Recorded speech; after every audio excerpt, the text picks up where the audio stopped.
Hey, 1P5ers, Steve Skojak here. Just wanted to do a quick intro before we get into our big podcast with Ann Barnhardt. We are fundraising, and as usual, we are woefully short of our goals for the month. So we ask that if you would be so kind and have the means and enjoy what we're doing here, especially with this podcast today, please click on our donate link on the nav bar at the top of our page or on the little widget thingy at the bottom of our podcast page. You can also just go to OnePeterFive.com/donate from any browser and make a tax-deductible contribution. We are completely reader and listener supported. This is how we keep things going. So please, if you don't want to lose us, help us out. We really appreciate it. God bless you. Enjoy the show. Hello and welcome to the OnePeterFive podcast, episode 15. On today's episode, Ann Barnhardt, for the full hour and then some. We take as much time as we need to have a thorough discussion of the current crisis facing the Church and the world, what to expect from the Synod, and what comes after. And there are people right now who are so obstinate in this and are so prideful in this that, if our Lord showed up at their door with a PowerPoint presentation and flowcharts and explained everything to them himself, they would still say, this is why I left and I will never return, or this is why I would never convert to Catholicism. Coming up next.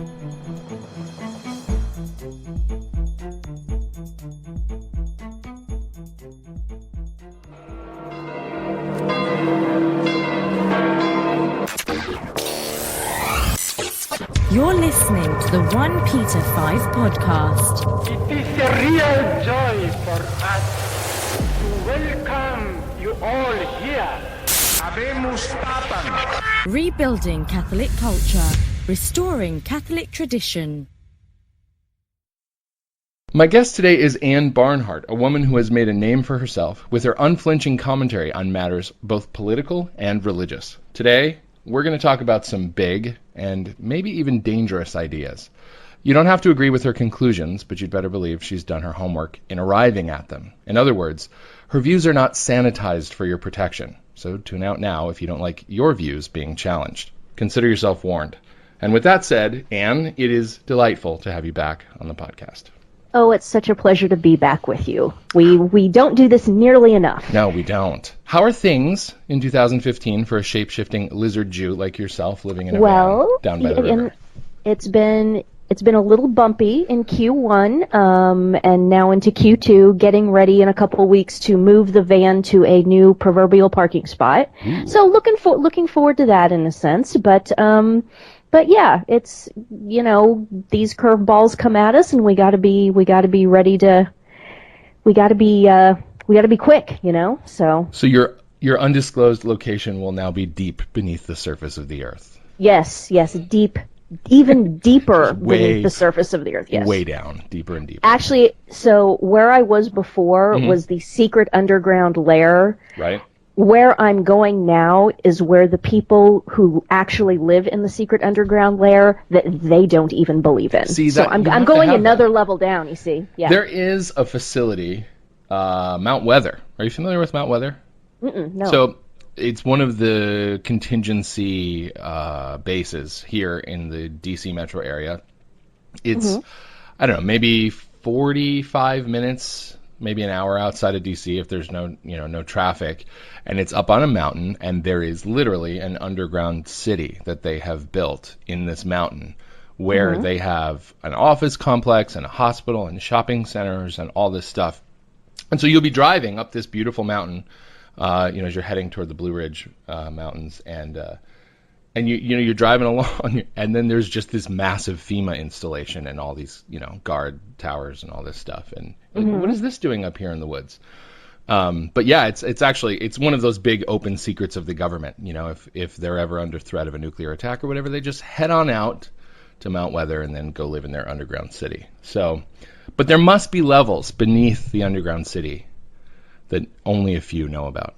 Well, I mean, where's Middle Earth? Where are the gnomes? Where are the elves? Where are all of these people and these places? They have to live somewhere. That isn't just made up, you guys. I mean, it's on the internet and it's there. And they're on the payroll. And the Yeah. shape-shifting lizard Jew community has to be, I mean, it's got to have a home base, right?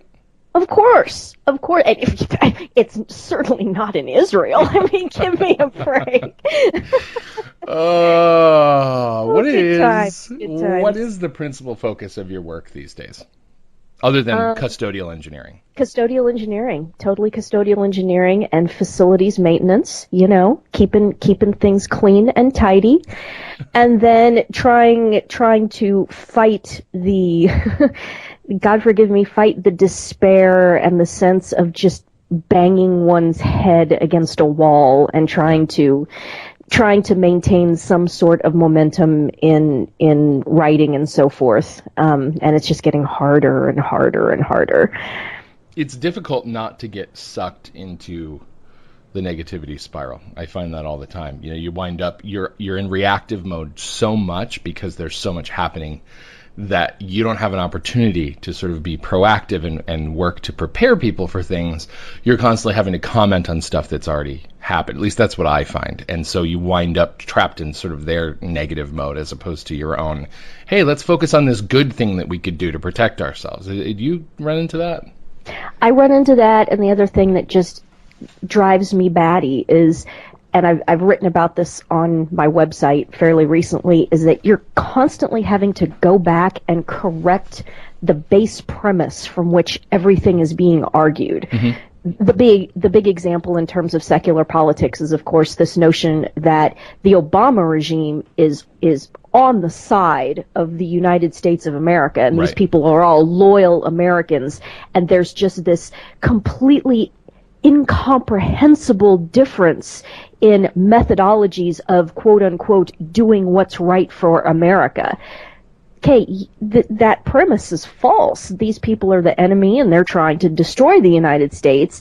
If you're arguing and trying to build these logical corollaries off the false premise that these people are not malignant, malicious enemies, then nothing that comes out of your thought process is going to be valid or make any sense. Right. It's just going to be this stupid, wheel-spinning nonsense waste of time. But confirmation bias is an incredibly powerful thing, and it seems preposterous that a country that's had it this good for this long could be in this place, repeating history.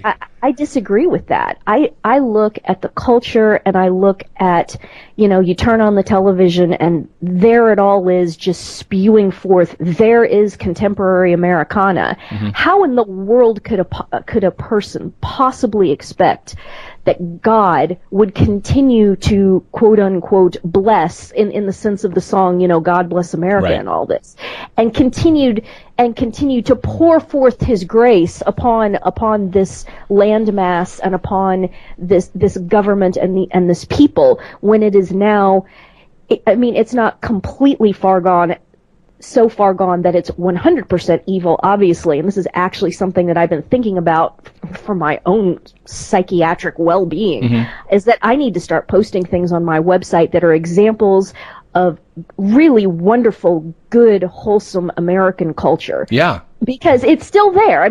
There's still really, really good people and really, really awesome aspects to the culture on the North American landmass.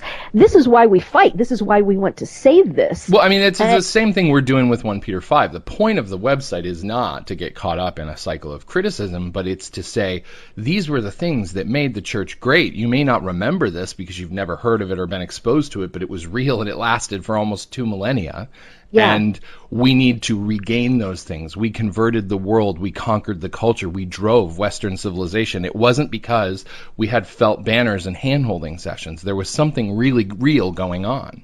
Exactly. And so continuing where we were, the thought process we were on before, there's this analog between the church, which is the higher reality, the supernatural reality. And then, of course, you have the United States as well. And you can look at these two things going along side by side, and they've both just completely gone off the rails. They're both completely off the tracks.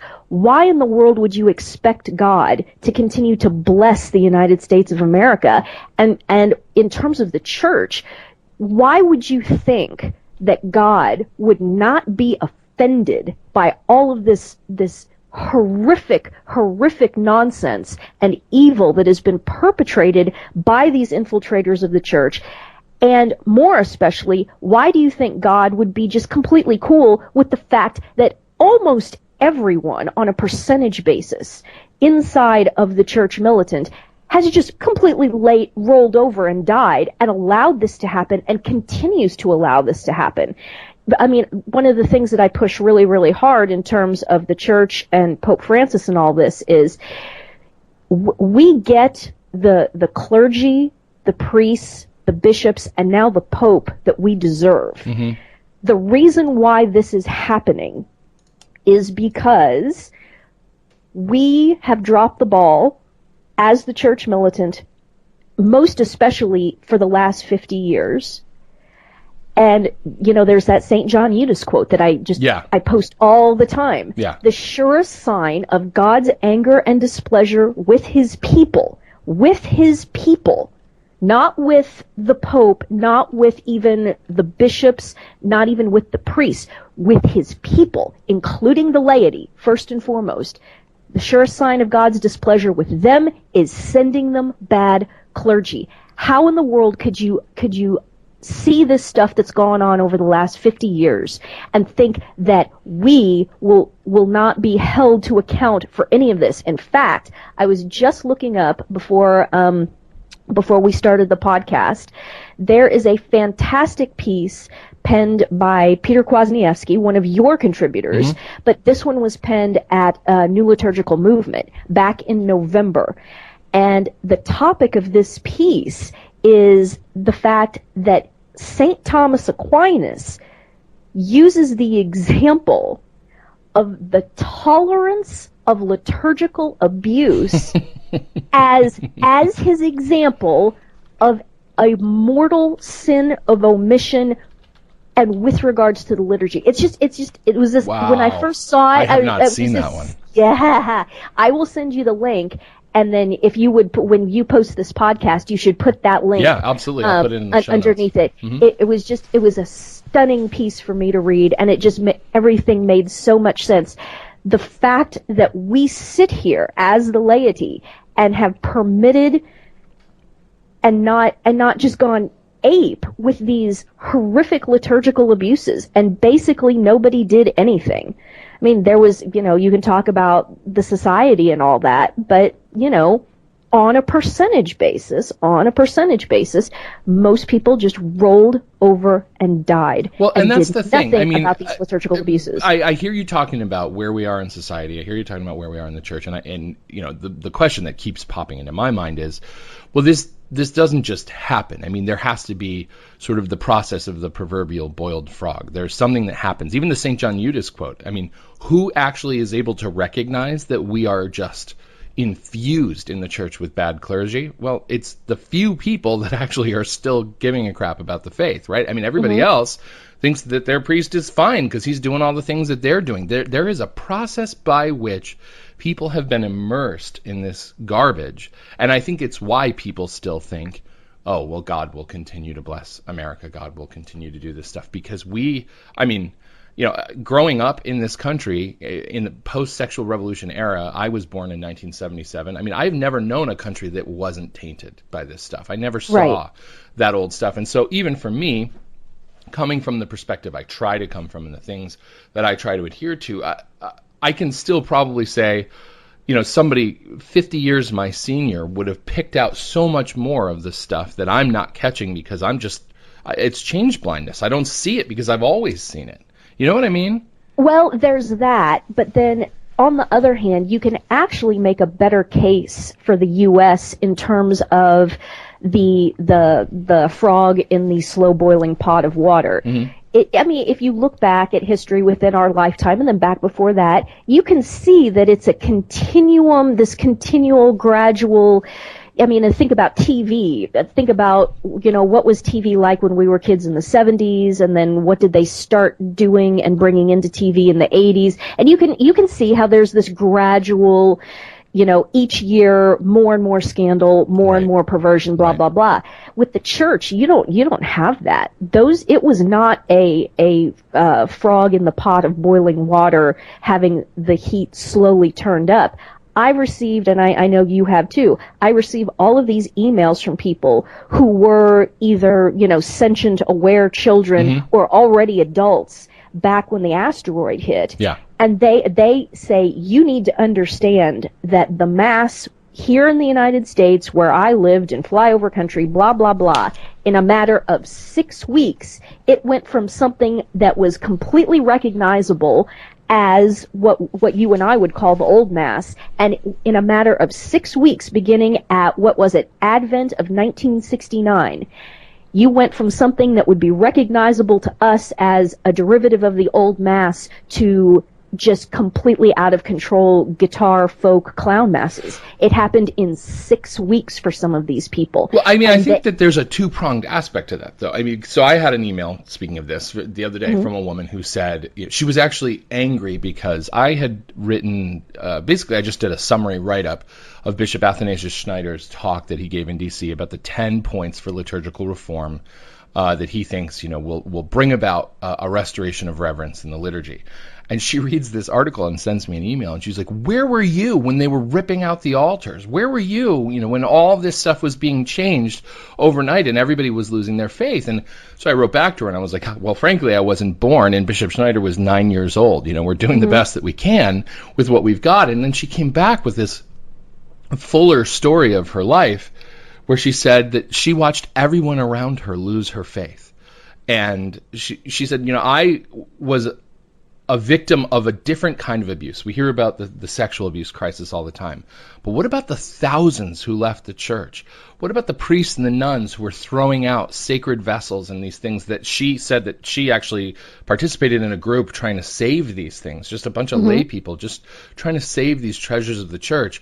So on that sense, yes, obviously the overnight thing happened, but I have come to believe that the slow process was what was going on behind the scenes. It's what Pope St. Pius X was warning about in Pascendi in 1905 or 1907. I can't remember when it was promulgated, but he's saying, hey, the modernists are here, they're coming, they're inside the church, and they're going to change everything. So there was a process that was going on, and it was almost like they were marshaling their forces, and then the coup de grace was all the conspiracy that came into the Second Vatican Council, and then what came out of it afterward. They just unleashed their attack because all the forces were already in place. It was just a fait accompli at that point.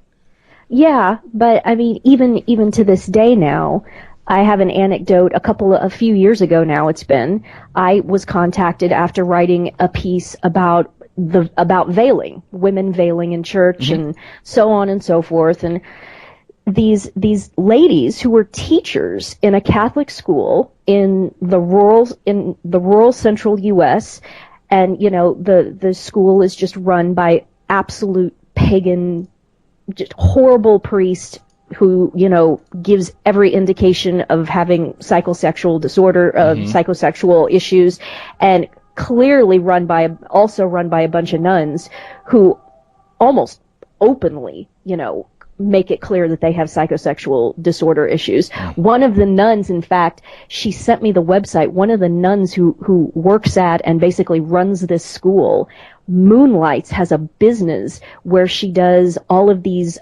pagan Eastern quote unquote holistic health, massage, acupuncture. Of course. I mean, she openly operates a business doing this stuff in this little town in the central U.S. It's just incredible. So I'm talking with these ladies, and we're talking about, veiling and what can we do to help the children and provide more of a sense of reverence when they go to the chapel, because they are getting absolutely no reverence whatsoever for our blessed Lord in the Eucharist, reposed in the tabernacle therein from this priest and these nuns. So we're talking about veiling, and what were we also talking? Oh, we were also talking about the possibility of teaching the children the Leonine Prayers, after Mass. Now we're all going to say the Leonine Prayers together. I'm huge on the Leonine Prayers. For those who don't know, Anne, because about I would say about 30% of our audience, according to our polling, is do not attend the traditional Latin Mass. The Leonine Prayers are the prayers that are said at the end of Mass. There is 3 Hail Marys, a Hail Holy Queen. There's the prayer for the liberation of the Church, the St. Michael prayer. Those are the things that are said at the conclusion of low Masses that Pope Leo XIII implemented at the end of the 19th century and have been abolished from the new rite completely. Right. So I bought veils for these women from Veils by Lily. Ding! This podcast is brought to you by Veils by Lily. Indeed. Put her link underneath the podcast, too. Sure, why not? I ordered veils for them, sent them up there. And they chickened out. They were like, we can't put these on. The nuns will just freak out. We can't do this. And I'm just like, you know what? If you can't affix a piece of tulle, of lace-trimmed tulle, to your hair, yeah, and walk into a chapel with that on, if you can't even do that because you live in terror of these lesbian Wicca nuns, at that point, what do you expect? What do you expect? Who, by the way, I don't know if you saw the story just yesterday, but the Vatican has unexpectedly ended the crackdown on the LCWR. And meanwhile, I'm glad you brought that up. Meanwhile, back at the ranch, Commissioner Volpe, who had a 20,000 euro fine levied against him for slandering the good name of the family of the founder of the Franciscan Friars of the Immaculate. He is still in place, has not been removed from his position as the thug enforcer of these extremely dangerous people in the FFI, who and all they want is the old Mass. Right. That's their only crime. Can you imagine that? He had a $20,000. The Italian court said, you have to pay these people $20,000 for slandering their good name in public. And he's still there, and there's no resolution to that. Yeah. I told somebody, you know what, after that fine levying situation was reported, you say, okay, I'll give him 4 weeks. I'll give him 4 weeks to now call Volpe and the rest of those dogs off of the FFI and just leave them alone. If they don't do it within 4 weeks, after that, then you'll know there's no way that you can argue that this is anything other than malicious thuggery. And now we know. Which is a good segue, actually, to the 2 pillars of our conversation, which are conspiracy and crisis. It's kind of where I want to go. And there's something that we published this week, and this actually speaks to sort of my theory that the slow process was going on behind the scenes in the church. Have you heard of the permanent instruction on the Alta Vendita? You ever heard of this document? So it was, as I understand it, this was a piece written by Brian Miles, one of our contributors, and it's part of a 3-part series that he's doing on this topic about the fact that the crisis in the church didn't happen, as an accidental outcome of attempted reform, but actually something that was by design. So going back to the 19th century, mid to late 1800s, you have this document known as the Permanent Instruction on the Alta Vendita, which, as far as I can understand, is sort of some marching orders from inside the Masonic movement in Europe. Okay. And he quotes from this instruction about what the ambitions were of the individuals involved in Freemasonry in terms of undermining the church and the papacy through patient infiltration. So they were going to take their time, and they were going to basically infiltrate the church, and this is what they wanted to do. So in their own words, I'm going to just read you an excerpt. It's a little long, but I think that it's worth consideration for the rest of our discussion. So it says, "The Pope, whoever he may be, will never come to the secret societies. It is for the secret societies to come to the church. The work we have undertaken is not the work of a day, nor of a month, nor of a year.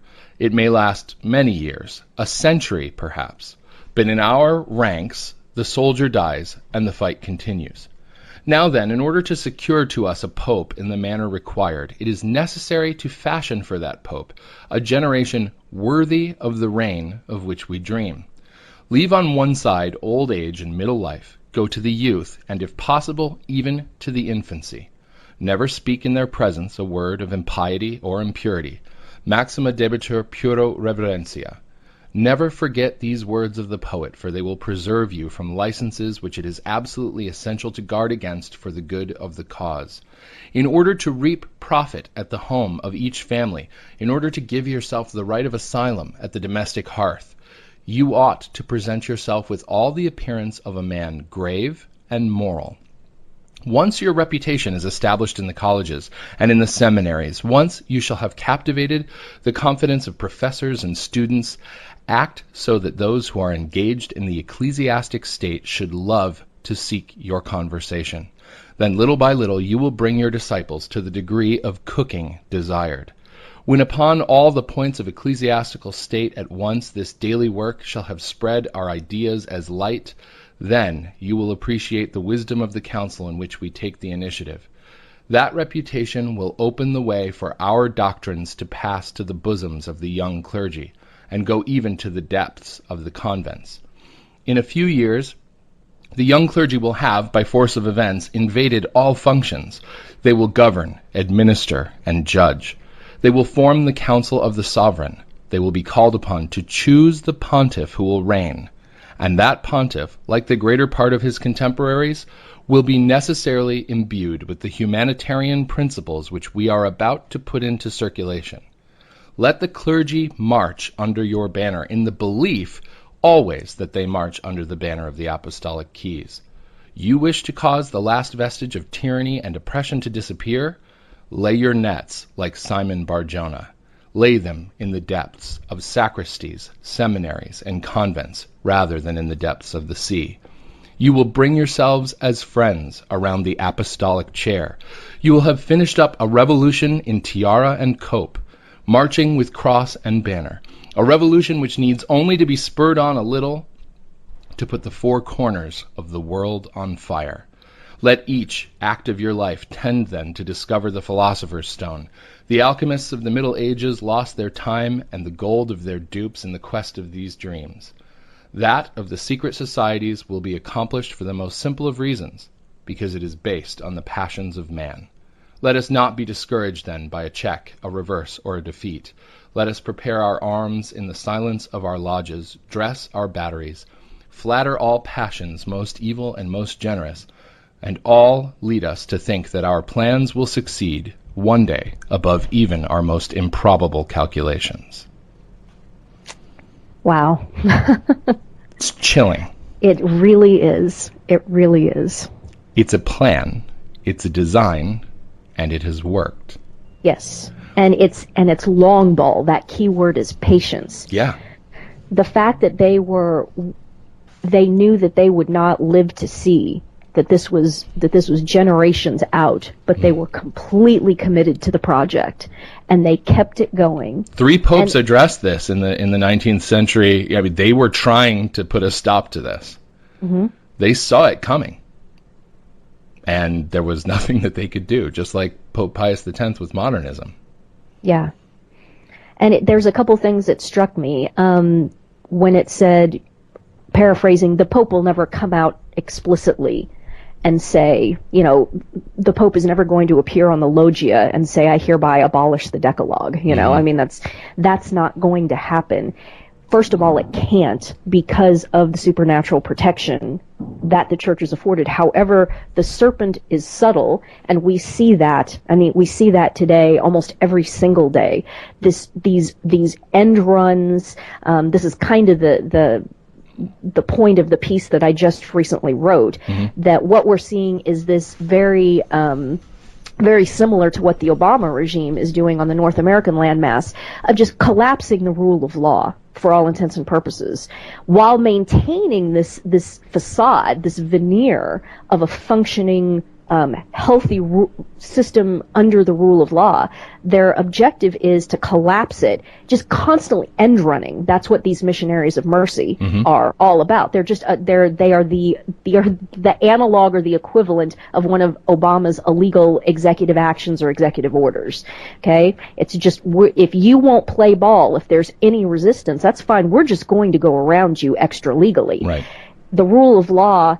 You think the rule of law is critical in secular governance. It's even more critical after a fashion within the church itself. And it's this, now they've got so much momentum and inertia that they're just outright attacking the rule of law and really trying to push into a system of true anarchy, because from that chaos they can coalesce even more earthly power. And as contradictory as that might sound, if you look back at the history of Marxist revolutions and all these things, when you really get going, what you need to do is you need to bring about a collapse in the rule of law and anarchy on the ground, and then that's what allows you to come in. If you knock out all of the support structures out from under everything, and you've got an anarchical situation, then the ability of the people, the enemies of your revolution, to be able to organize and use the extant structures in order to help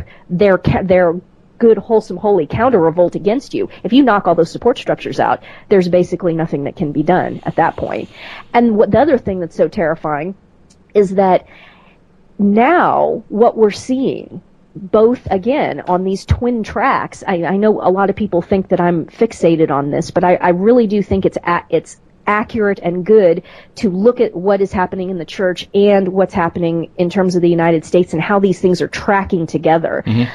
In both contexts now, they have acquired so much power, so much inertia, that now they are actually starting to come out from behind the mask and be far more open about all of this. And the parallels are important for more than one reason. The United States, for all of its flaws and difficulties and everything else, is still arguably the nation of greatest significance on the planet today. Yes, absolutely. And the church is clearly the most significant religious institution because of its nature. Indeed. So looking at it from the perspective, again, of design, not accident, it would make sense that these two parallel tracks are happening because of an intended purpose. Certainly.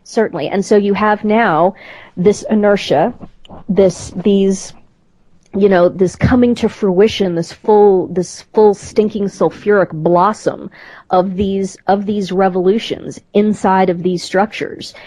And they've got enough force, and they've got it, and they're seeing in both camps, both in the church and secularly in the United States, and just in the West in general.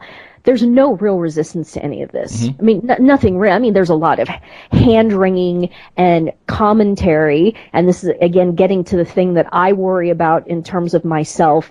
Is my commentary on all this actually a good thing? Is it helping anyone in any way? Right. Are we really doing anything, or are we just deluding ourselves into thinking that if we sit around and talk about this and wring our hands and click our tongues and tut at all of this, that's actually some sort of a positive, proactive thing, response or counter revolt? Yeah, because waking people up is great, but then what? Then what? Exactly. Yeah. I mean, what's the end game of this for me? Where is this going from? I don't know. What do I do beyond stand here and scream and try to tell people what's going on? Okay, if there are enough people that know what's going on, well, what are we going to do? What do we do now? You got to do something. You can't just sit here and continue to scream, fire, fire, fire, and just stand there and watch the house burn down. You need to go do something. I don't know what the answer to that is. But they have the inertia. They know there's no real resistance. I don't think that they mind. I don't think that they mind that there's this small percentage of us who are calling them out, pointing out this, that, and the other, this hypocrisy, that. But they have no shame. They don't care. No, and they don't see that we're going to be that much of a threat. And Indeed. Especially in the church, we're not dealing with a republic here. We're not dealing with democratic principles. This is, for all of the talk of first among equals and collegiality, this is a monarchy. Yes. And the power comes from the top, unequivocally, yes. And the latitude that a pope, as supreme legislator of the church, has to do these extrajudicial things is much wider than even a president who has completely absconded with, authority that doesn't belong to him. Indeed. Although, I'm being reminded constantly that the American presidency, if you want to be if you want to be honest about this, it's turning into it. That is an elected monarchy. That's all it is. Yeah, and so that's what it's become anyway. Yeah, indeed. So as you watch the crisis unfolding in the church, how would you sum things up? I mean, is there one principal crisis? Is this a hydra? We're dealing with a multi-headed beast. What are the prongs that you're seeing emerging as the big issues that need to be taken on? Well, I believe that with others, that the liturgy is the key to absolutely everything. And if that is not corrected, and I've said this for years and years and have been, had people tell me who agree with me, but have had people tell me, you cannot say that. And I'm sorry, but if it's true, I will say it. But if you don't love God enough to worship him properly, how are you going to do anything else that he wants? Indeed. And there will be no fixing any of this. There will be no fixing anything in the church, and there will be no fixing anything in what we refer to now as Western civilization, and then also, mapped onto the entire planet. There's no fixing any of this until the Novus Ordo is abolished. And people say, oh, that's so extreme, you can't say that. No, I'm sorry. It was conceived in malice. It was conceived There's in no malice. way around it. You can't. And you've got to get rid of it. There's no fixing something like that was conceived in malice by the very people who wrote the document that you just quoted from. Okay? That it's their baby. It's their baby. And in a sense, I try to tell people, look, think of it this way. We've been put here in this position. We've been gifted this by our Lord because he's giving us this opportunity to stand up and fight for him and to show him how much we love him. We are being given this amazing opportunity to do that. We've been picked to do this. It's a good point, because I think, your question of efficacy, it can become very discouraging to think, what am I doing? Am I just spitting in the wind here? I'm exposing myself. I'm making myself deeply unpopular. I'm curtailing my and not just me personally, anybody who's doing this. I'm curtailing my ability to hold a job, not just in the secular world, but even in the religious world. Pat Archbold was just recently let go from the National Catholic Register. Right. Because he had gone too far down the road of pointing out to everybody that the house was on fire, and it became contentious. Right. So with that kind of thing going on, it's good to remember, and I'm going to have to do this for myself. What you said is critical. It's between us and God. Like, whether we help people or not is going to work according to the machinations of divine grace. I don't know whether I'm helping anybody. I hope I am. I hear from people who say that I am, but at the end of the day, if I'm not showing God that I love him and he isn't taking that as, a valid work from me, then you're right. What's the point? That's the thing we need to focus on. You have to remember that your particular judgment, you will be alone, naked in front of him. There will be no pointing at, well, he over there, he did this, blah, blah, blah. There's not going to be any of that. It's you alone. Yeah. What did you do? Even if you weren't successful, did you at least try, for goodness sake? Right.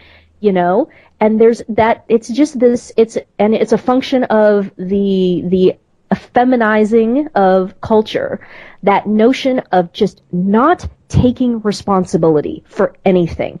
I mean, I don't want to sound like a complete misogynist, but we have to admit that finger pointing on the male-female spectrum is more of a female character trait, okay?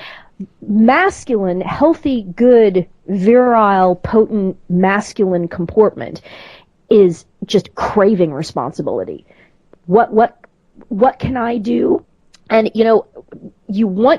I always wanted and always craved responsibility, because if you take responsibility for something, if you put that burden on your shoulders, well, then it's on your shoulders and you're carrying it. So now you're actually in control of the situation to some extent. You can affect change. Right. You can, steer the course of things. If you just lay down and die and are a victim and all you can do is point your finger at other people, you have no power to do anything at all in life. So, and yes, it's true, women are the lay down and die finger pointers if we're going to talk about unhealthy female characteristics taken to a huge inflated degree. Mm-hmm. That's one of those things. Okay, so when we effeminize a culture, what we have is just men who do not want to take responsibility for anything. Right. Don't want to stand up and take personal responsibility and say, look, this is my parish. This is where I go to Mass. The priest just stood up and ratified sodomy or something like that. Mm-hmm. See videos of this. There's one floating around that was not too long ago in Ireland, I think, and this priest, quote unquote, comes out as a sodomite during the homily. At what point do you stand up and just shut that down? Okay, if I were in a situation like that, I think what I would probably do is that I would kneel down and I would start praying the rosary or something very, very loudly and would not stop until that ended. There's things that you can do. Yeah.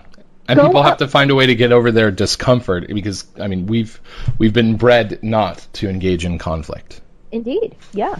And I don't think there's a guy, out there, baby boomer or younger, who hasn't, been impacted by this, who hasn't been affected. We've all been affected by this. I mean, I have conversations with every guy friend I know, and they're struggling to try to get a sense of, what true Christian masculinity looks like. What is it that I'm supposed to do? I didn't learn it growing up. I don't have a model for it. I don't have a mentor for it. Most men are struggling in their marriages that I know, because the deck is stacked against them.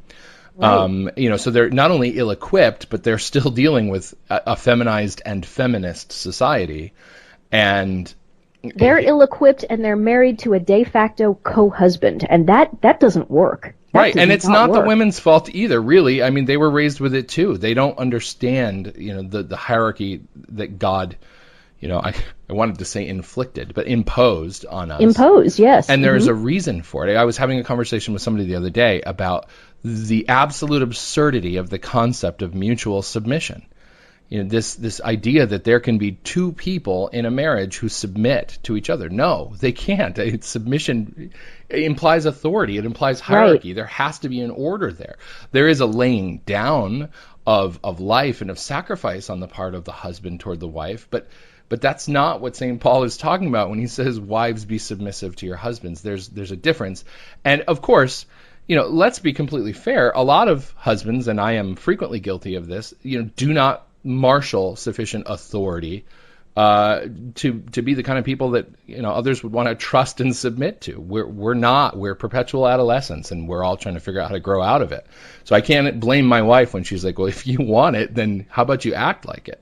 Indeed. I struggle with this at my job, where I clean all the things in my new career as a custodial engineer. Right. And I am a custodial engineer. I am the lowest person on the totem pole. And when I see things not getting done and people above me, men above me, not doing what they should, there's this massive temptation inside of me, which sometimes I succumb to, where I just want to go. I just go do it, whatever needs to be done. Right. I just go do it. And there are things that I've done that I shouldn't have done.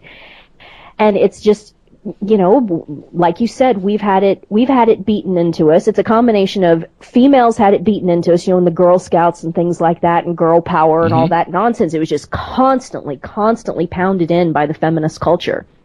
And then you couple that with the fact that the men have all been, emasculated. And so you've got this completely inverted, you've got a pyramid upside down, sitting on its point. It's just completely unstable. And so you've got the women who have been trained to be aggressive, and you've got the men who have been trained to be submissive, and everything is completely upside down and backwards, and everything's completely precarious. And it creates a schizophrenia, particularly in marriages, Oh, yeah. because you have these women who are saying, I should be, equal in doing all this stuff, and, you can't ask me to be submissive and all this kind of stuff. But at the same time, they resent their husbands because they're not leading. They're not taking the leadership role on a subconscious level oftentimes.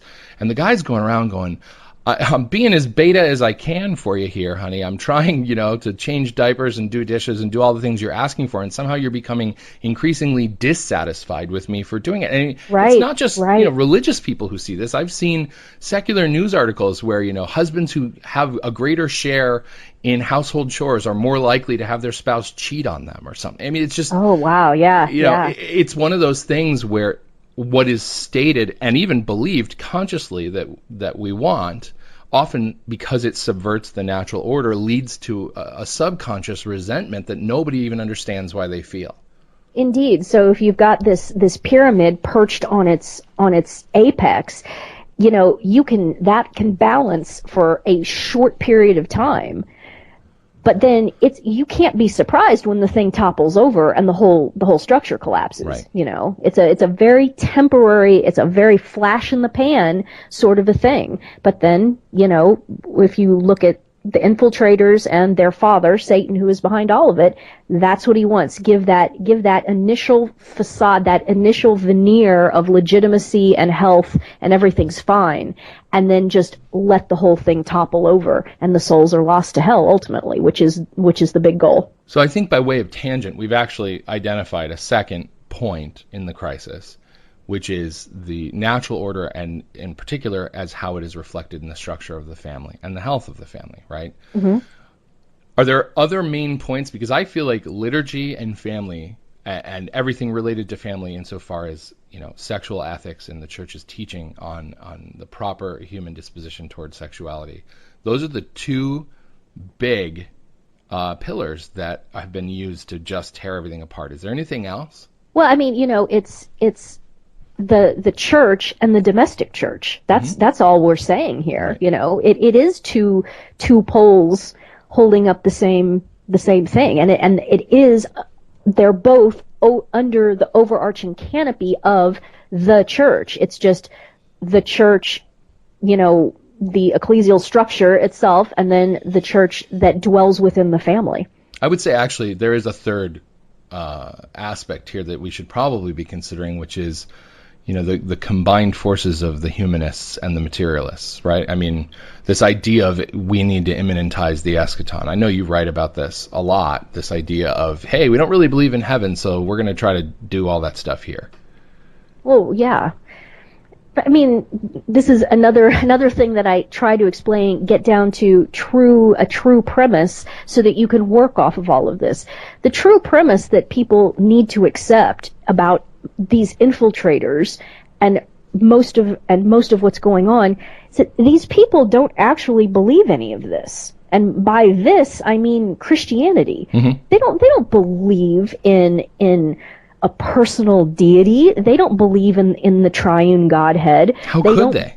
Yeah, exactly. They certainly don't believe in the holy sacrifice of the Mass qua sacrifice. Right. They certainly do not believe in the real presence of our Lord in the Eucharist. Why would you think that they do? And then why would you continue after day after day, every single day, seemingly for the last 50 years, there's just been example after example after example of the fact that these people don't actually believe any of this. Why do you keep trying to formulate arguments and formulate explanations of all this that assumes that they do? Yeah. Right. Occam's razor applies here. But then the question is, okay, so if they don't believe in this, why are they doing it? It's means to an end. What end? Well, why would it be worth it? Power. in terms of secular governance, and I talk about this in regards to, the people that are in the government on the North American landmass. Who are these people? Why are they doing this?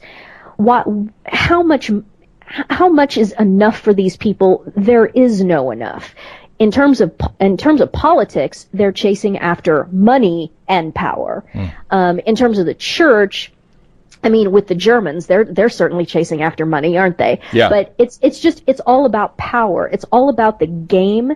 It's all about winning. This was the dynamic. If you read about the history of Jorge Bergoglio down in South America, it was just all about the politics and all about the winning. And he would say anything to anyone. If he was in front of a group of quasi traditional, I won't even say traditional, but quasi believing Novus Ordo Catholics down there, then he was all Our Lady and blah blah blah blah blah. And then if you get in front of a group of these lesbian lizard nuns, and he did this after he became Pope, he's laughing at people who are sending him spiritual bouquets of rosaries. What is this? What is this thing of counting, Anne? It's Pelagian. I mean, we're proving by counting our prayers that we don't actually believe. Okay. I mean, to further your point, I've even been told by people within the Society of St. Pius X that they have a big seminary down there in Buenos Aires, and they said we got along fine with him when he was down there because we were doing the kind of social work that scratched his itch, not because we were doing it for him. We were just doing it, and he saw that as something that fit in with his personal agenda, and so he left us alone. He thought we were crazy, but he had no problem with us, which is exactly the opposite of what you see happening with the Franciscans of the Immaculata. So it's very strange the way that it's very strange. Yes. So we are now, it's April, so we're 6 months out from the second half of the Extraordinary Synod on Marriage and Family. You have any predictions?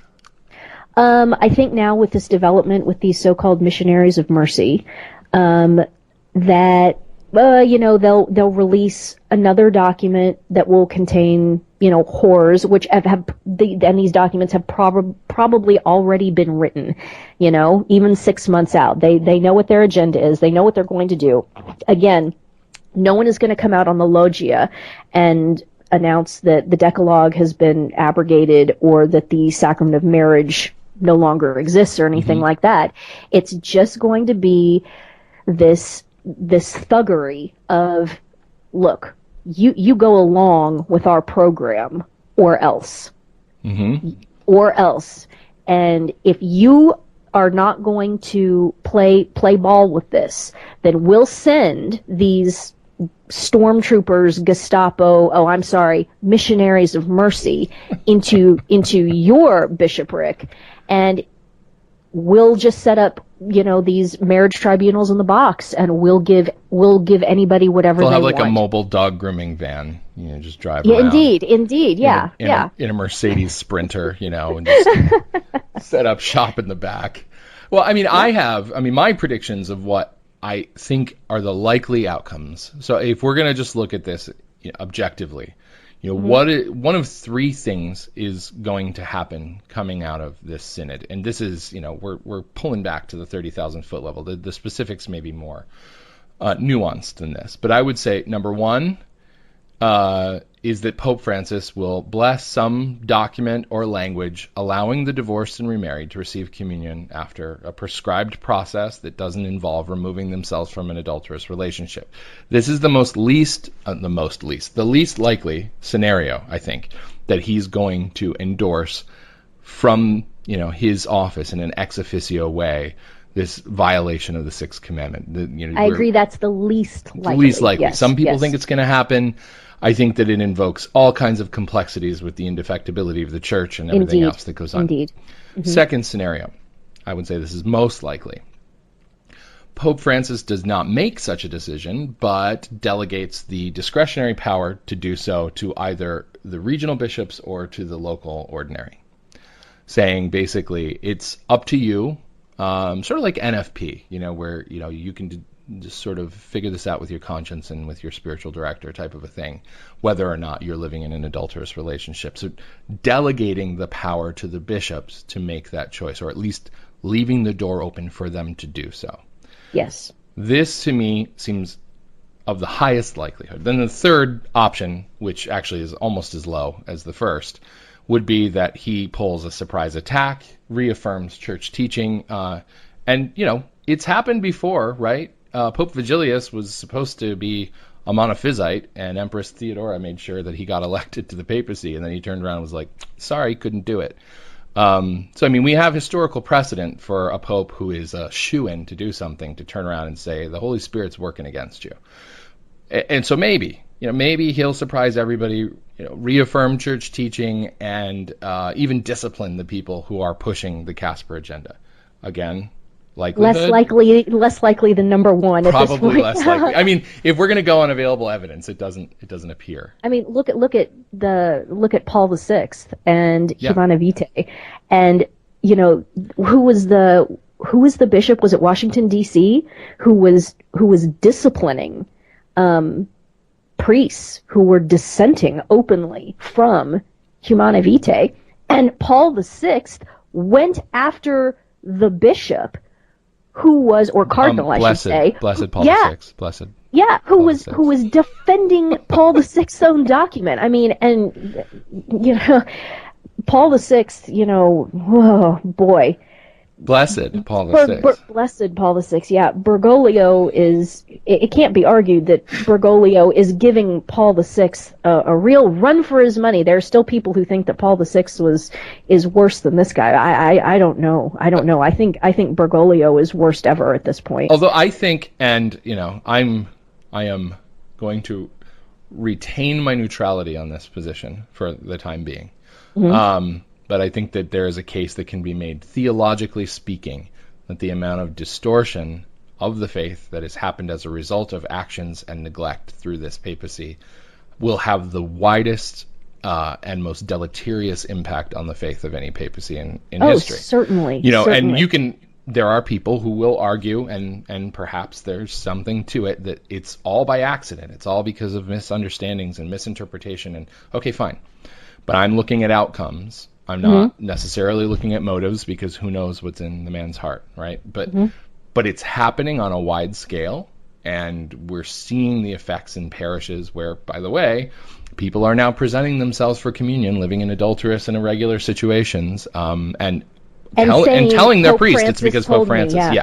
Yeah. So that effect cannot be overestimated. It was already happening, sure, but it's gotten worse, and now we have a stated cause. I have a mathematical proof of that. I wrote this a few weeks or months ago. Scientists, quote unquote, estimate, and this would be the high end of the estimate, that there have been in all of history something like 110 billion human beings. Mm-hmm. 7.5 billion human beings are alive right now, which means that roughly 7% of all of the people, all of the souls that have ever existed, are alive right now, and their salvation is an open question. And they can all be reached almost instantaneously. Absolutely. Almost all of them can be reached for good or for ill. That is why Francis is just this absolute wrecking ball, because he does these things and he says these things and he gives these interviews and he posts these interviews on the Vatican website and blah, blah, blah, and he makes these little comments, and it goes all over the planet instantaneously. And you can argue that for just about anything he said that's problematic, you can find a quote from him that argues the opposite thing.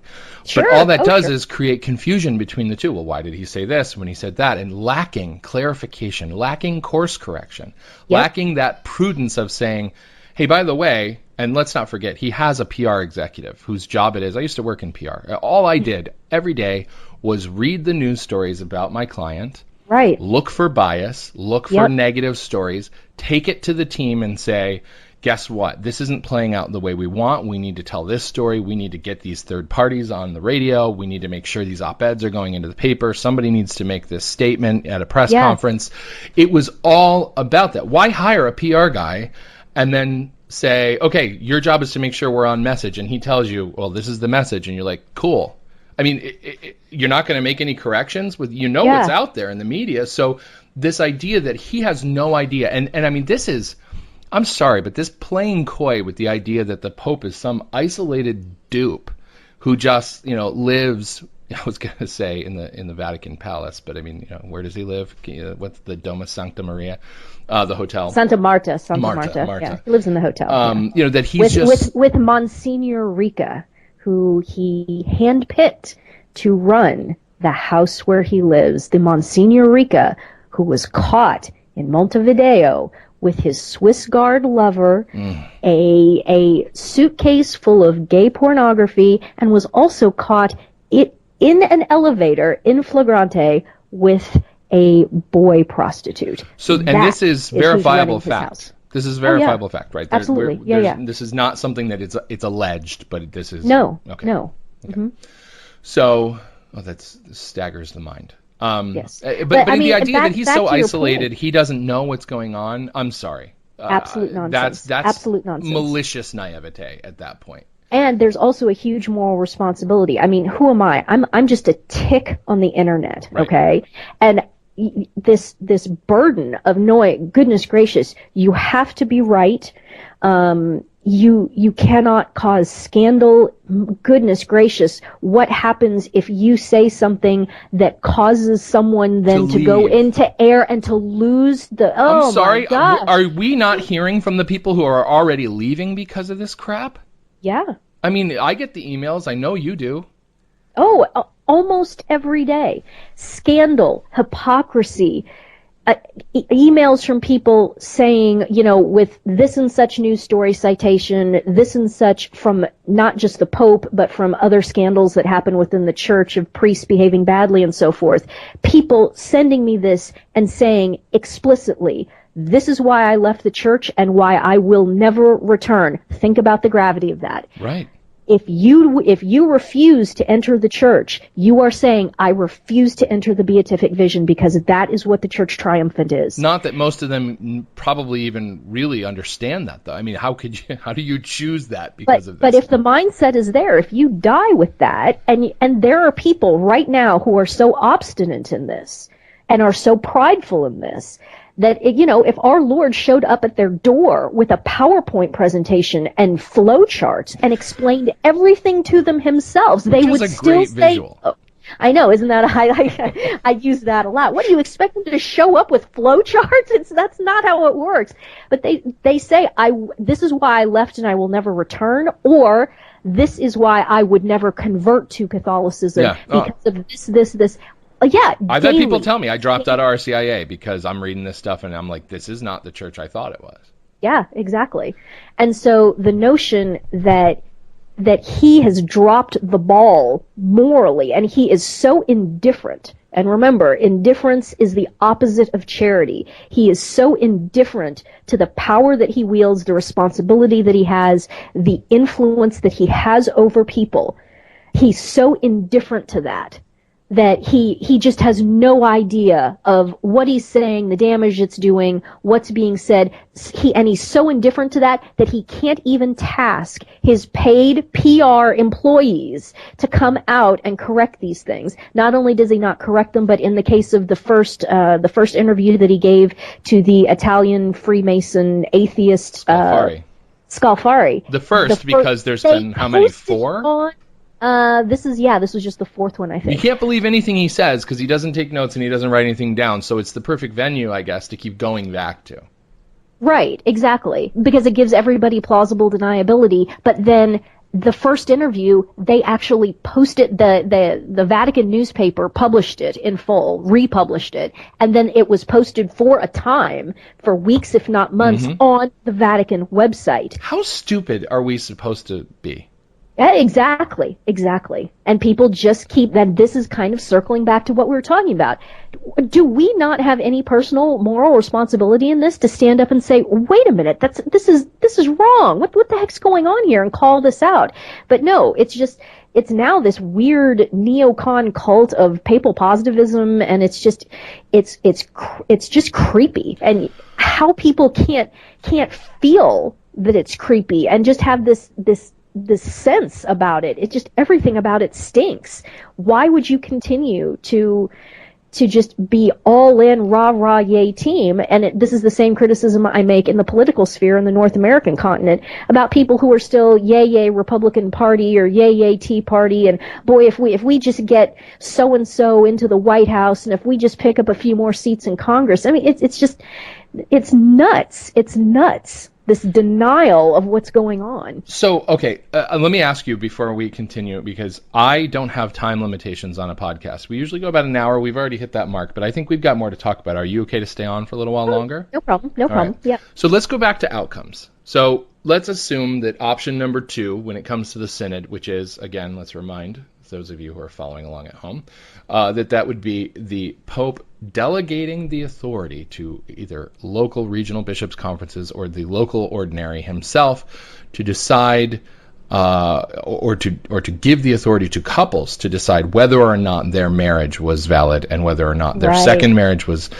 adulterous in order to present themselves for communion. Let's assume that this is the most likely outcome, some sort of delegation, and possibly now with the introduction of the mercenaries of mercy, or what is it? Mm-hmm. The mercenarians. I don't know. We've got to come up with something for it. That's so terrifying, that notion of delegating to the spouses themselves, that they decide whether or not at any point they can go back and decide whether or not their marriage was valid. It takes away. It just knocks all security out from underneath the entire paradigm of marriage. And it mocks those Catholics who have fought and struggled and prayed and sacrificed their way through extremely difficult marriages to try to live virtuously and to not separate and to honor the covenant that they made before God. Not just that, but let's talk about now the English martyrs. Let's talk about John the Baptist at that point. Yeah. Okay? You are just... it was all for nothing. Thomas More, John Fisher. You're a fool. You're all fools. John the Baptist, you're all fools. Yeah. So, okay, but practically speaking, we're going to have to deal with a reality on the ground. So let's say something along these lines happens. Could be a little different than how we've outlined it, but in some way, the floodgate really has been opened for people to present themselves for communion when they are living in a state of objective grave sin in violation of the 6th commandment. So now you're a local parish priest. What do? Is there a mandate from your bishop that you have to allow these people upon their own cognizance to come and say, hey, we can receive communion?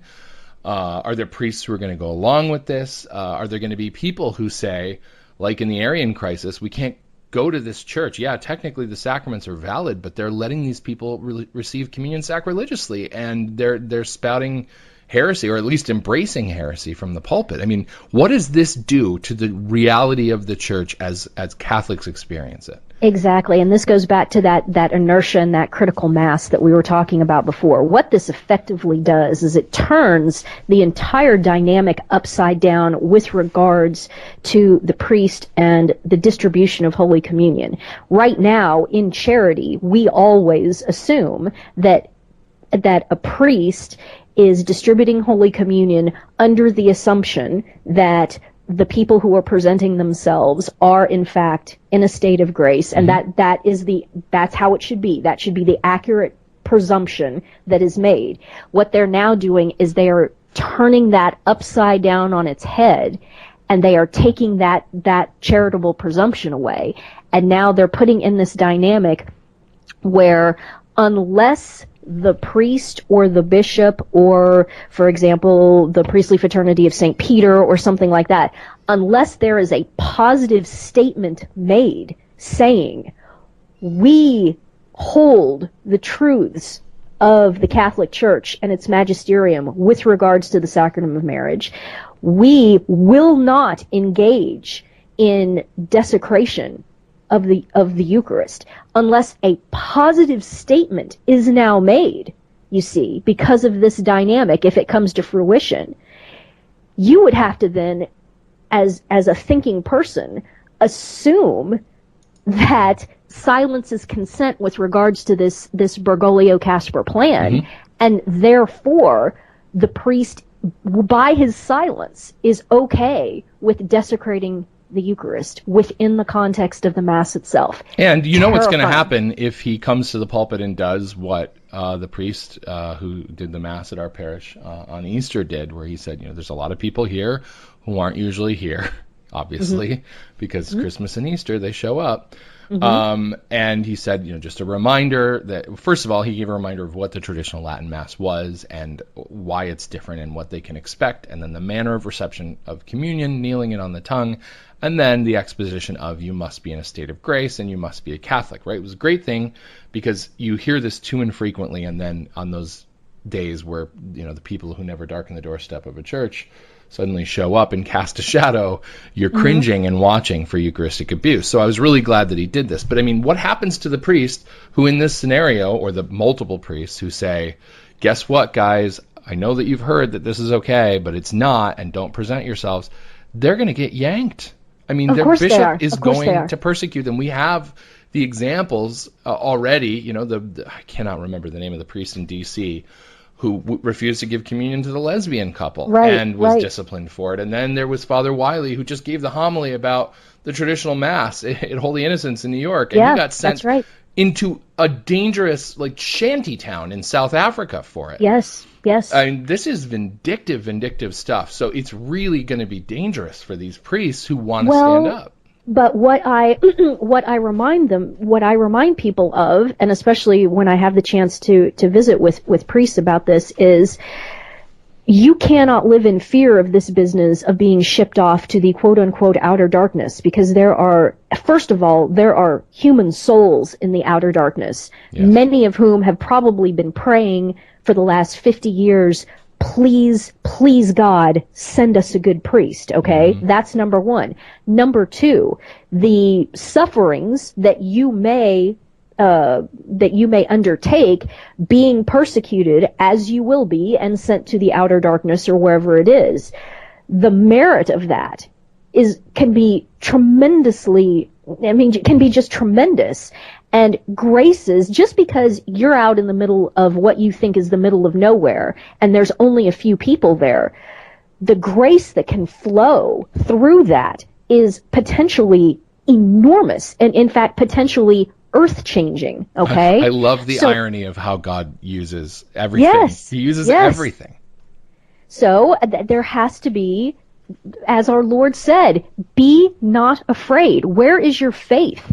Do the right thing and trust God. One of my mantras for the last several months has been, never fear the consequences of doing the right thing. Never fear the consequences of doing the right thing. Which is not to say that there may not be extremely unpleasant consequences from doing the right thing. Of course. But you'll be given the grace to deal with it.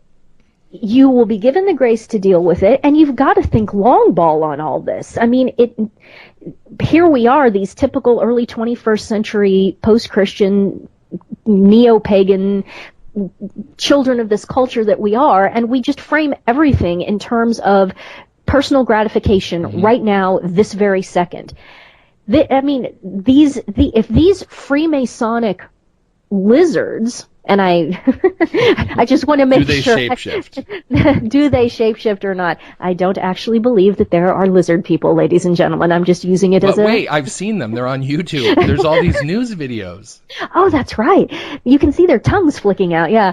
No, these people, if from the document that you read, if they understand that this is all long ball, and you have to understand that things may not happen until long after you're dead, and dynamics like that, if they understand that, for goodness sake, and they can build their strategies off of that, how in the world can we not understand this?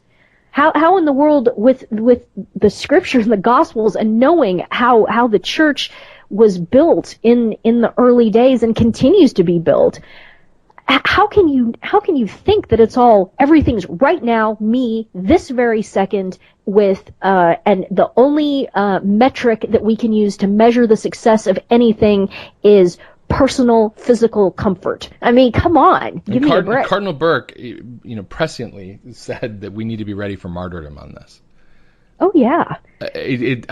I know people might think that that's hyperbole, but I'm not sure that it is. I don't know how you can think that at this point. I mean, on the North American landmass, there are people seriously calling for churches to be shut down, and it's not going to be too terribly much longer before they are going to be calling for violence and or execution against people who do not go along with the sodomite agenda. I see a real threat emerging from the latest push for acceptance of sodomy and the entire, the whole homosexual lifestyle and all this. I mean, it's gone from just a few years ago, a plea for acceptance, to now it's a jackboot on the neck, demanding acquiescence and embrace. And it's happening, in the secular culture, but then we've got the attack on the Sixth Commandment and the fundamental understanding of God's plan for human sexuality within the church.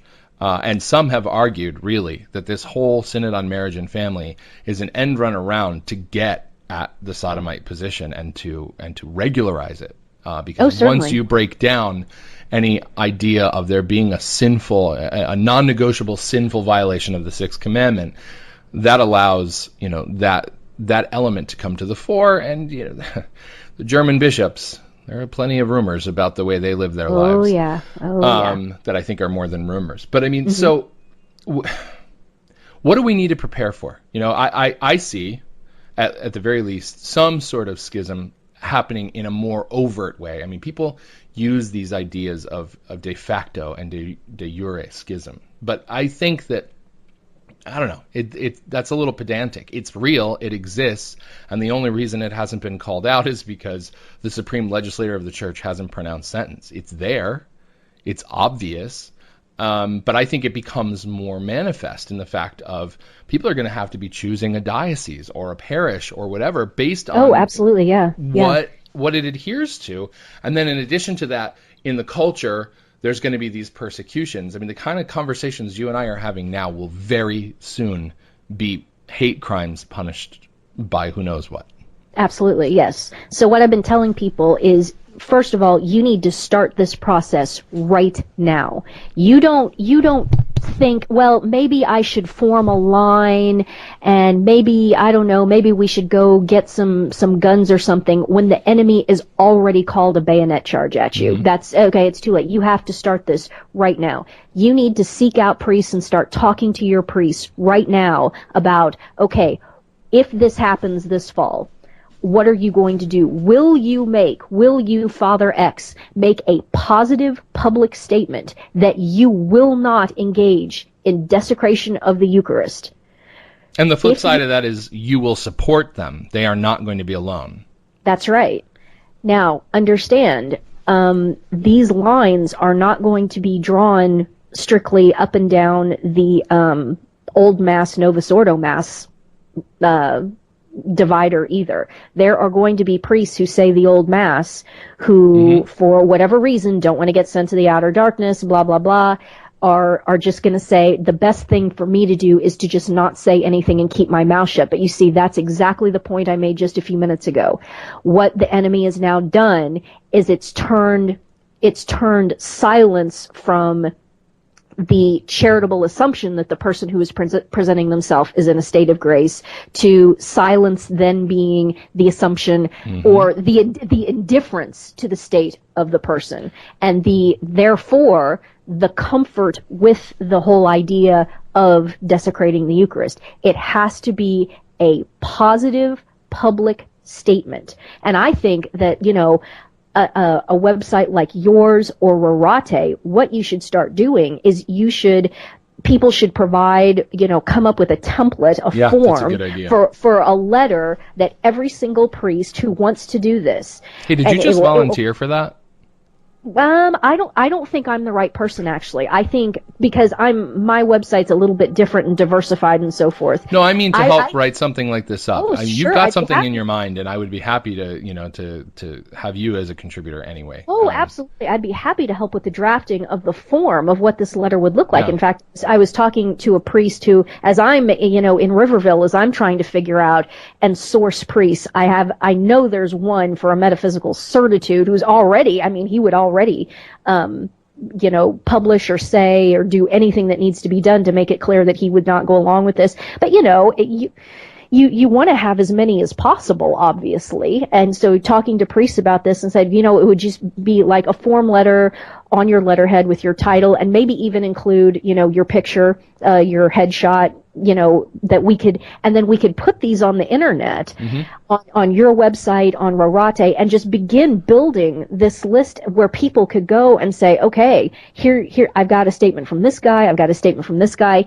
If, for example, not wanting to pressure anybody or, put words in anybody's mouth, because everybody has to make these decisions on their own. But if, for example, a priestly fraternity of St. Peter wanted to issue a blanket statement for the entire fraternity or something like that, that would be awesome too. Yeah. But I really think it needs to come down to each and every man. And again, circling back to what we were talking about over an hour ago, we're so blessed because our Lord is putting us in this position to show Him and to show the world how much we love Him, to actually do these acts of what the only word I can use to describe it is intense affection to Him personally. We're so fortunate that we get to do this. Why wouldn't you want to do that? Why wouldn't you want to make a public statement that at its core says, I love God? Why would you do that? Okay? So. And honestly, I would say, if you're approaching a priest and you're asking him about this and you get an answer that is even dismissive, even, I don't think that's going to happen. I just don't think that's going to happen. Run away. Honestly, because we're at a point now where there's no more time for being coy. There's no, look, I understand the need for priests to be circumspect, and circumstances are different. I know priests who are members of small orders that if they stick their heads up, they could lose the whole thing because there's only a few guys, and they're waiting for the right hill to die on, which doesn't mean that they're not willing to die on one. It just means that they're calculating, when am I going to really put this forward? Because I'm doing good in the meantime and I'm helping all these people. And it's the same thing in academia. There's professors who completely agree with what we're saying at Catholic universities around the world, and they are quietly having these conversations amongst themselves, and there is a growing sense of concern, but they criticize what's going on, they lose their mandatum, they can't teach anymore, and then those students are only getting the stuff from the professors who will go along. So, but I would really urge caution with a priest who tries to say, this is unlikely, it's not going to happen, the Pope won't let that happen. This Pollyanna stuff has got to go. We need to deal with the reality, the likelihood of what's going to actually exist. We have to deal with objective reality in a manful, virile way. Yes, absolutely. And I don't think that, these priests are not comfortable signing something. Guess what, guys? Have you heard of the civil constitution of the clergy? It's coming. There's going to be a new one. And it may be in multiple countries, it may be, who knows? But, it's going to happen again. It already exists, things like that in China with the official church. But in the French Revolution, you read about St. John Vianney. His parents had to travel under the cover of darkness, long distances, without cars, to go find a mass from a priest who hadn't signed the civil constitution of the clergy. And what's terrible? In the French Revolution, 5 out of 6 priests refused to swear the oath to the Republic, and look at what a bloodbath that was. Yep. And you had a 5/6 proportion of the priests who refused to jure. Okay, look at what we have now. To think that would even be inverted, and that 1/6 of the clergy today in the West would stand up and make that's crazy. The number of guys as a percentage, and the number of priests as a percentage, who will actually be willing to make a positive public statement against the Bergoglio-Casper plan is minuscule, which is why it is so imperative that you start seeking these priests out and pre-planning and figuring out what you're going to do and how you're going to go to mass, et cetera, et cetera. Look at what a bloodbath the French Revolution turned into, and then realize how few the numbers of, let's be honest, of faithful priests there are going to be who stand against this. I mean, it's terrifying. We are not in a better place right now in terms of our culture and our society and resisting this stuff. Do we honestly think that history can't repeat itself in that way? If France went through what it went through, when it was a Catholic culture, when it was an almost completely Catholic culture, and within a matter of just a few years, those people were slaughtering each other like animals. This is a Catholic culture with a relatively strong proportion of faithful priests. We are out here with just a tiny, tiny fraction of the priesthood who are willing to stand and fight against all this. The culture is already completely post-Christian. It's already completely neo-pagan. I mean, and by the way, we're sacrificing innumerable innocent lives to our demonic gods every year. Yes, every year. And we are attempting to elevate sodomy to the level of a sacrament. To the level of a sacrament. Oh man, yeah. You got to get ready right now. You got to start having these conversations with your priests. And Our Lady of Akita told us what was going to happen. In 1973, it wasn't that long ago. And let me actually, I think I have it here. I'll pull it up, because what's interesting to me is there's a comparison here. So in October of 1973, she said, "The work of the devil will infiltrate even into the church in such a way that one will see cardinals opposing cardinals, bishops against bishops. The priests who venerate me will be scorned and opposed by their confreres. Churches and altars sacked. The church will be full of those who accept compromises, and the demon will press many priests and consecrated souls to leave the service of the Lord. The demon will be especially implacable against souls consecrated to God. The thought of the loss of so many souls is the cause of my sadness. If sins increase in number and gravity, there will no longer be pardon for them." So she also speaks about temporal annihilation. Now remember, if you're not familiar with Our Lady of Akita, this is an approved apparition of Our Lady. It happened in Japan in 1973, and it's Fatima, Lourdes, Guadalupe, Akita, they're all on that same level, right? So she also says, "As I told you, if men do not repent and better themselves, the Father will inflict a terrible punishment on all humanity. It will be a punishment greater than the deluge, such as one never seen before. Fire will fall from the sky and will wipe out a great part of humanity." That part's important. I'll tell you why in a second. "The good as well as the bad, sparing neither priests nor faithful. The survivors will find themselves so desolate that they will envy the dead. Fire will fall from the sky," right? So what does that remind us of? Maybe Genesis 19? "And the Lord rained upon Sodom and Gomorrah brimstone and fire from the Lord out of the heaven. And he destroyed these cities and all the country about, all the inhabitants of the cities, and all things that sprang from the earth. And his wife, looking behind her, was turned into a statue of salt. And Abraham got up early in the morning, and in the place where he had stood before with the Lord, he looked toward Sodom and Gomorrah and the whole land of that country, and he saw the ashes rise up from the earth as the smoke of a furnace." It's the destruction of Sodom on a mass scale, because Sodom is now on a mass scale. That's right. We probably sound crazy to a small percentage of people who are listening to this. But yes, I'm sorry. Wake up. It's time to act like grown-ups and stop hiding behind, your excuses.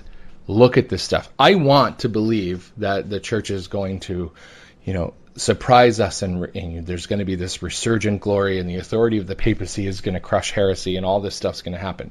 But what we have is the evidence on the ground which points to the fact that this synod is going to go exactly the worst way it can go, within reasonable parameters that stay, on this side of the indefectibility of the church. Exactly, yes. And yes. The outcome will be devastating, and we have been warned by heaven that this would come. And people didn't pay attention to Our Lady when she appeared in Fatima in 1917, and she told them, World War II, it's coming. If you don't repent, it's coming. She even said who the Pope was going to be. Hadn't picked his name yet. She knew. She told them. People didn't listen. And what happened? She's got a good record of success. Yeah. So, and honestly, if you think that something's going to happen where, the Catholics are all going to be united on this front and we're going to be surprised, I invite you to take a look at Archbishop Cordileone in San Francisco and see all the support that he's getting from the Vatican as these mobs of protesters look for his head, as there's a calculated PR campaign trying to slander him. Why? Because he's saying that Catholic educators and Catholic schools have to sign contracts that they will uphold and live lives that are concordant with Catholic sexual morality. Exactly, and using the name of Pope Francis as the cudgel with which to beat him. Yes. And so, I'm sorry, where is Pope Francis offering a show of public support to Archbishop Cordileone? There are some who think that these people shouldn't be given the recognition that they're craving, that the Pope shouldn't address this because blah, blah, blah. I'm sorry. How many bishops in the world do you think would stand up and do what he's doing? And I don't know anything about him. I don't know how great he is, how great he's not. I just know the man has a set, and he's standing on Catholic principles right now, and God bless him for it. But how many bishops would do this against this kind of public opposition? Yep. And if you had a company and there was a branch manager or a franchise owner, or if you're in the military and you have a field commander and they were standing against forces that opposed everything that organization believed in, and they stood, and nobody from corporate HQ, from the Sea-Level Suite, from the Pentagon backed them up, it would be a scandal of unbelievable proportion. It would kill the brand equity of whatever that organization is. People wouldn't know what to believe. Here's this guy standing on his own, doing what he's supposed to, upholding the company, the corporate values, and he's being left swinging in the wind without a word of encouragement from the top. I'm so glad you brought that up because, there's this whole notion that because Pope Francis has these massively high approval ratings, that should or will result in people entering the church, and nothing could be farther from the truth. He's wildly popular because he ratifies people in their mortal sins, but it is itself repellent, and it does nothing to attract people into the church, because if you yourself don't even believe in your own paradigm, you're not going to attract anyone into it. They're happy enough, the world is happy enough to have him ratify them in their sins. This is doing nothing to bring people back to Mass, and it's obviously not doing anything to bring people back to the sacrament of penance. And it's interesting, there have been some photos published on the internet recently showing the audiences and so forth that happen in Rome at St. Peter's Square. People aren't going to these things. Right. He's wildly popular, but in this extremely passive way. He's not doing anything to bring souls into the church at all. He's made the moral authority of the church less of a threat to people. It's just, okay, well, now I don't have to listen anymore because he's the feel-good pope who, is letting everybody feel good about whatever it is that they're doing. And whether he means to do it or not, that is the effect. Yes, and it's not in and of itself attractive. There's no reason for any of these people. Why are all these people joining the Islamic State, Anne? They're leaving. There was an article in the New York Times which was, I couldn't read it because the bias in it was so ridiculous. But it was all about how there are now more, I think the statistic, if I'm not mistaken, was there are more English citizens who have joined ISIS than are currently serving in British military forces. Yeah. Oh, that doesn't surprise me at all. Yeah. And so why are these guys living a first world life of comfort to go join the Islamic State? Well, because at least there's the appearance that they believe in something, yes. and that there's a strength, and that there is a certain strength there. Now that strength is rooted in evil, and it will eventually collapse. But it's that. But it's more appealing than nihilism. Exactly. People need something to live for, and it's not when the next Xbox game is coming out, and it's not porn, and it's not whatever it is that they're doing. And in fact, if I may expand upon what you just said, in a certain sense, people also need something to die for. Yes. And as the wonderful Catholic reporter and commentator Hillary White says, she posts videos and examples of these horrible things that are going on in the Novus Ordo Church, and she just ends with a very simple question: is this the faith that you're willing to die for? And obviously, the people aren't answer even is willing no. to stay. They're not even willing to show up. That's right. Let alone die for. I mean, how many real Catholics are there in the world? When you look at the statistics, I mean, these surveys, honestly, have done a service to the church that have been sent out in advance of the Synod sessions. Because Indeed. the people who go to Mass, first of all, are the ones getting the surveys because they're being handed out in church bulletins and things like that. They're responding overwhelmingly that they are already living in violation of church teaching. 90-some% in most of the surveys I've seen, we're already contracepting, we're already cool with homosexual marriage, quote unquote. This is already, I mean, the apostasy exists on a mass scale. And Certainly. Why they continue to show up, I don't even know. But a lot just don't even come at all anymore. Exactly. And so it's not this question of, is this the faith that you're willing to die for? Circling back to what we were talking about a few minutes ago. If you're so far gone and you're so supine that as a priest you can't even make the positive statement, I will not desecrate the Eucharist. I mean, seriously. It's that easy. Is there anything more supine than that? I'm hard pressed to think. Well, I mean, it's like the bishop in New Jersey, who the teacher got fired and she got reinstated because she stood up for traditional marriage. But he was asked by one of the news services to just simply say that he agrees with the church's teachings as laid out in the catechism about human sexuality, and he refused to respond. To do it. Yep, of course. Yeah, that's no surprise. That's no surprise. You don't even have to say, don't expound on it. Just say, absolutely, it's in the catechism, and I believe it, and I uphold it. Yep. But nothing. Nope, nothing. Won't do it. There's a lot more we could talk about, Ann, but we need to do this more often. I think we've overwhelmed people. I mean, I left off entire sections of my show prep, which we were going to get into the guilt by association aspects of all these guys who are now empowered at the Vatican, who are really, really bad dudes. Really bad dudes, indeed. Well, we'll do that next time. How about that? That sounds good. So, all right. Thank you for coming on and being depressing with me. I'm sure that I'll get some new hate mail for this, but I don't care. Oh, send them all to me. Send them all to me. Yeah, maybe we could do a show about our hate mail. And I'm really serious about this project of getting a template set up for these priests and a public, set up a domain that's just dedicated to that. Just mapping it out. Yep. And here's your list and But I mean, are we handing them a target list? Is this like publishing the names and addresses of gun owners? I mean, I feel like, Like I said, if you are so supine that you can't even make a positive statement, I will not desecrate our blessed Lord in the Holy Eucharist, then I just have no sympathy for this. Sometimes that's what you have to do, is you just have to stand up and bayonet charge the machine gun nest. And there's strength in numbers. And honestly, if none of this comes to pass, if Ann and I are just so steeped in hyperbolic, superstition about all these things that we're seeing, you at least would have a map of priests who love our Lord enough to say so in public.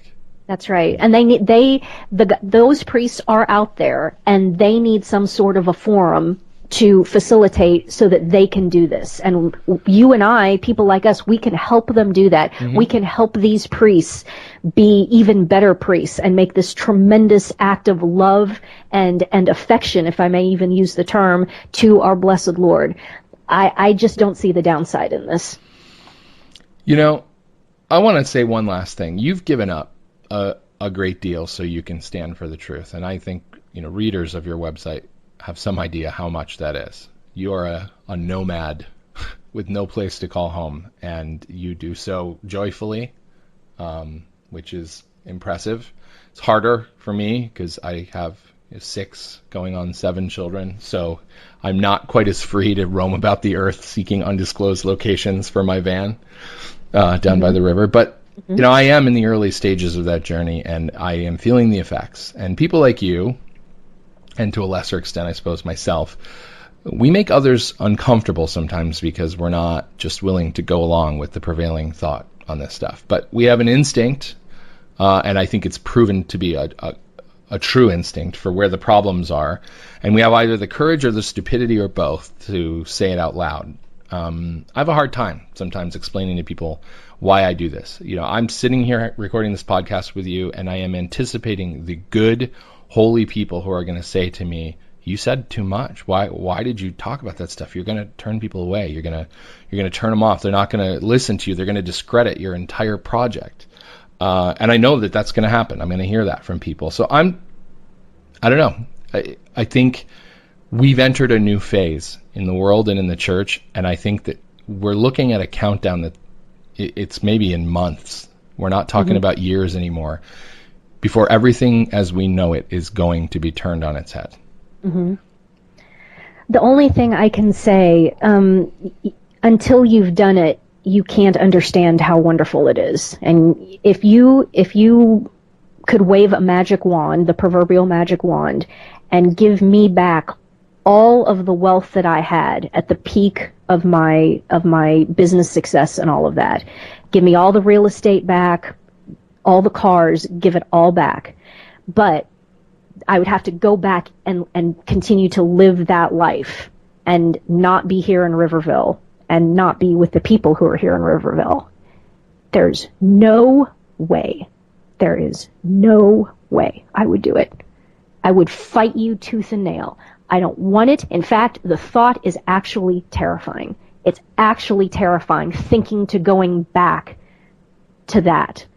And you say that you're crazy. You're out of your mind. How could you not want to have, financial security and blah, blah, blah, and big houses and hot sports cars and all that? How could you not want that? I cannot explain it to you. You just have to have faith and understand, as I said, that if you do the right thing, that our Lord, through the intercession of his mother, will take care of you and take care of you in ways that are so incredibly good that you cannot even conceive of as you sit there right now. Because everything that you're thinking about right now is probably in largely material terms. You have to understand that there's just so much more than that. There's so much more than that. You have to have faith and trust that if you do the right thing, everything will turn out all right. And that's even within the context of your life here on earth. If you're really going to think long ball, which you should be, the object and the goal in all of this is the beatific vision. And that is something that none of us here on earth can possibly comprehend. There's nothing that comes even close to that. That's what we're gunning for. That's what we're going towards. So, even this business of my life here now in Riverville, as lovely and fantastic as it is, I still realize that this is just nothing. This is just the teeniest, tiniest hint of a foretaste, barely, of what the beatific vision is and hopefully will be if and when I get there. So please just have faith and never fear the consequences of doing the right thing. You have been listening to the OnePeterFive podcast. This has been a production of OnePeterFive Incorporated. Copyright 2015. all rights reserved. Please remember to visit us online at www.OnePeterFive.com. That's www.OnePeterFive, all spelled out, all one word.com. You can join our Facebook page at facebook.com/OnePeterFive. You can also follow us on Twitter at twitter.com/OnePeterFive. If you feel we've provided you with something of value, please hit our donate page and make a contribution. It not only helps pay for web hosting and the fine content we provide, but keeps food on our tables, coffee in our cups, and the lights on, which really helps us see what we're doing. Until next time, I'm Steve Skojak. Thanks for listening.